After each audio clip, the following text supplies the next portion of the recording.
russosbrand.com, where the pros are the pros. Bro, your Meltzer clips went through the roof, bro. Oh, did they really? Through the roof. There was a part 1 and a part 2. Okay? Through the roof.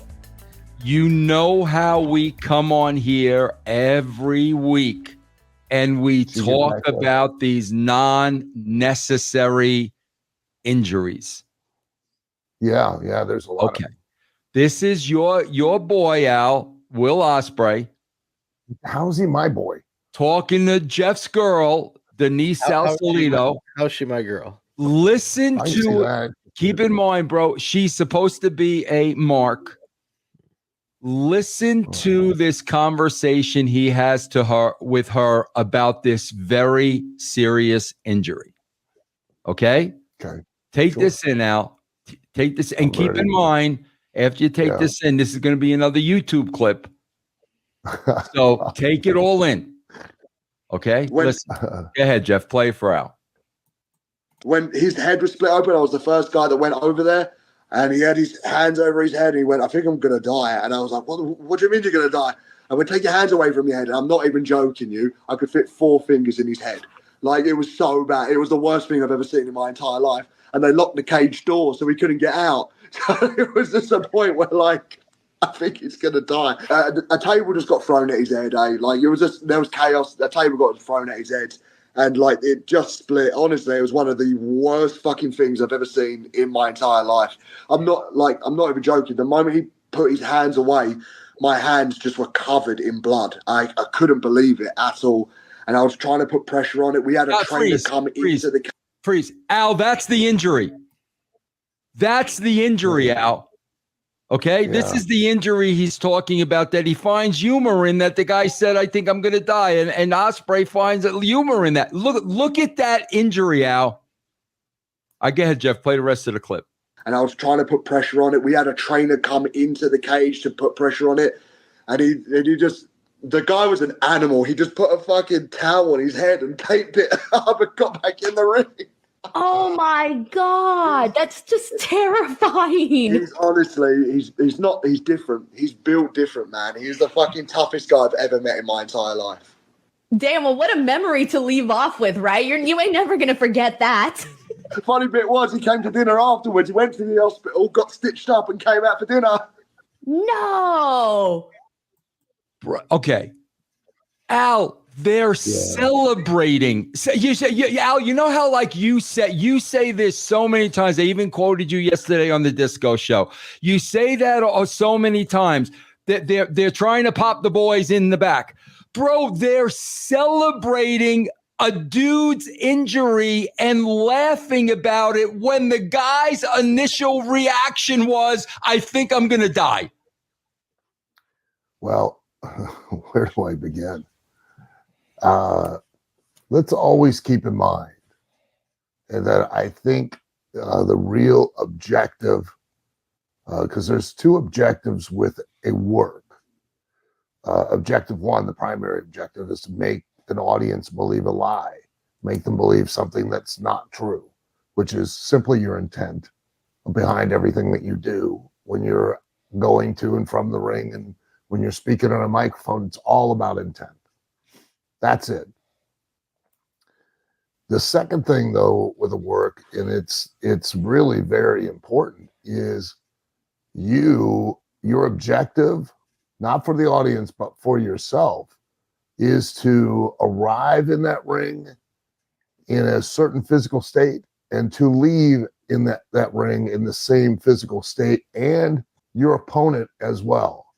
Your endeavor is to do everything you can to leave that ring, you and your opponent or opponents, to leave that ring in the same physical state as what you arrived into it.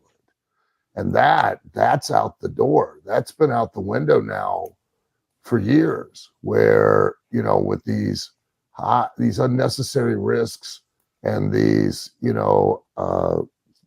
people constantly getting severe injuries. I mean, look at Edge, not that long ago, jumping off the cage and going through a table. Now he shattered his tibia, I believe it is, or his fibia, Yeah.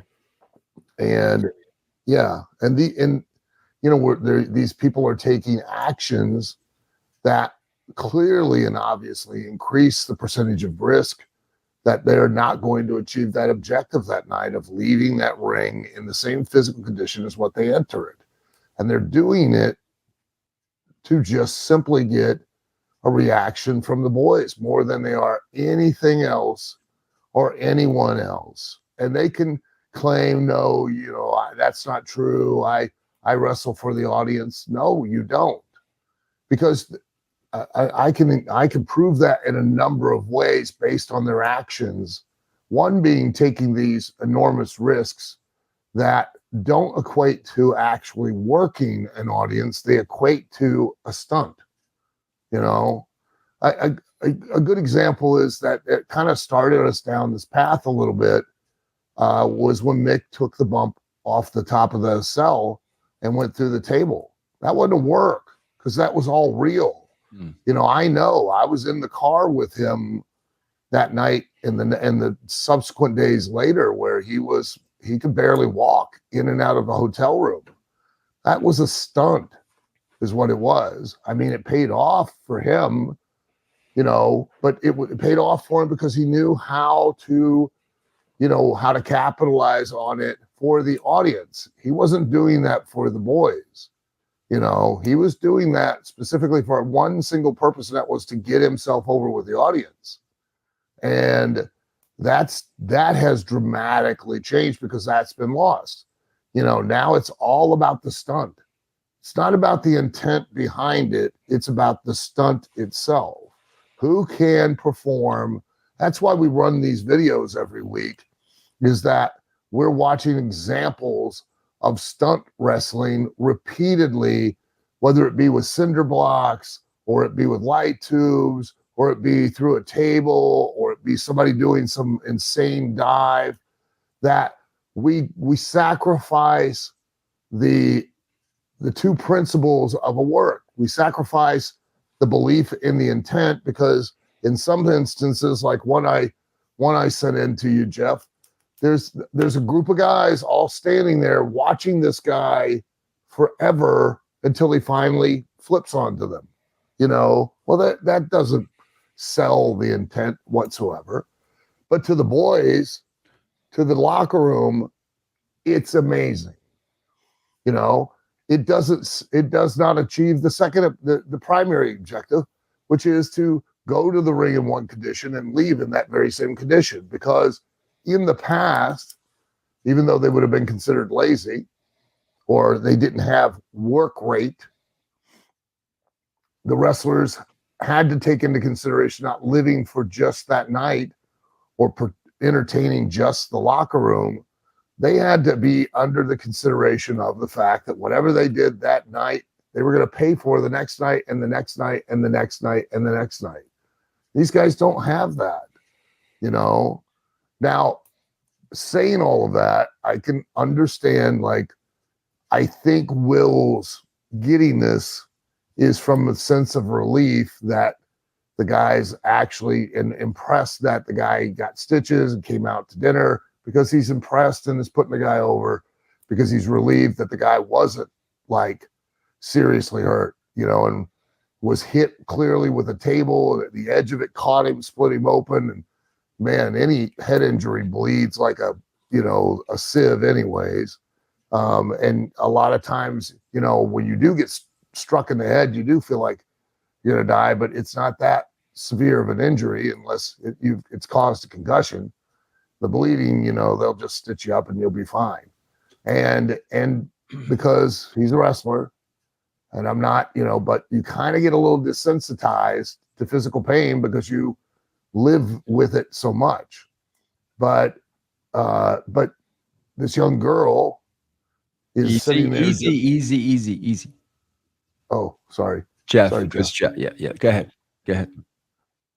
But just awestruck. Yeah. And is giggling like, he's talking about a performance by a boy band, then instead of a guy getting his head split open. with a table. Taylor Swift, right, Jeff? That would be not a boy band for her. It would be Taylor Swift, right? we should show Al that video sometime. Hey, Al, here's the here's the key thing. But you are 100% correct though that these stunts. That's all. Well, Al, here's what he said in this that really tells it all. Okay, he says that the dude got hit by a chair. And what table. I think he said chair. What Jeff? Table. A table. Okay, he said he got hit by a chair. But here's what he said. This is the key thing, Al. This is the difference between your generation and today. He said there was chaos going on in the ring, bro. Right. The chaos was real. It was not controlled chaos. If it's controlled chaos, the guy probably isn't catching a table. But he's talking about real chaos is going on in the ring, and we're throwing shit around. That's what he's talking about. Correct, because they're not all working to one singular objective of getting the audience to react. They're all trying to personally stand out and have a moment so that gets the locker room to react. And I've said this since COVID, that the wrestlers no longer wrestle for the audience. 100% they wrestle for each other. That's the truth. It's a sad state of reality, but for the wrestling business, but it is unequivocally the truth. Yeah. That make no mistake, when you buy a ticket, they're not out there. They want to hear you make noise, but they're not out there performing for you. That's why we've talked about them standing in the back and going over in dramatic detail every single thing that they're going to do in the ring for hours, and then leave, visually and mentally rehearse it. You can see them standing over there walking through it by themselves. They look like they're having a seizure standing there alone. But and then they get back, they reconvene, they go over it one more time, they go mentally and visually rehearse that. Then they go to the ring, and all of it has to happen, in spite of, like, emotionally, you've got an audience at a certain level, but hey, we still have 15 minutes worth of stuff planned, so hang on for the ride. Yeah. We're not going home. We've still got stuff to put in there, and it's all the mindset is not about the audience. It's about I've got to show this stuff to the locker room. Another prime example of that, and the reason they do it is they're afraid that they're going to make a mistake and they're going to blow a spot, or they're going to forget one. And then the locker room, which is the only group of people in the building that are going to be able to identify it, are going to call them out on it when they come backstage, and they are going to, they don't want that to happen. They don't want their peers to, oh, he's not a good worker. He can't go. He can't do stuff. He doesn't have a good work rate. Doesn't have a move set. Any number of ridiculous things I'm hearing now. Yeah. And the really tragic thing about it is that in spite of all their efforts to prevent being ostracized by the locker room, nobody in the locker room's watching their match, because everybody in the locker room's worried that everyone else is going to watch their match, and they're busy rehearsing their own. I hope you liked the last video, and remember, man, you can go right now, if you've never been a Patreon subscriber, go right now to patreon.com/Russo TWC and get a free week of Russo's brand on me. What's up, brand? This is Jeff Lane inviting you to come hang out with me over on Twitch. I'm live several nights a week playing games, classic and new, currently going through Final Fantasy VII Rebirth, the new Contra game, and more. So check me out, Jeff Lane 22 on Twitch. Pick up Mike Durbin's Conan action figure, bro. Look how beautiful this thing is. I freaking love the packaging, man. Look at this. MikeDurbin.com, guys. Help Mike out, man. This is a beautiful action figure, bro. Beautiful. MikeDurbin.com.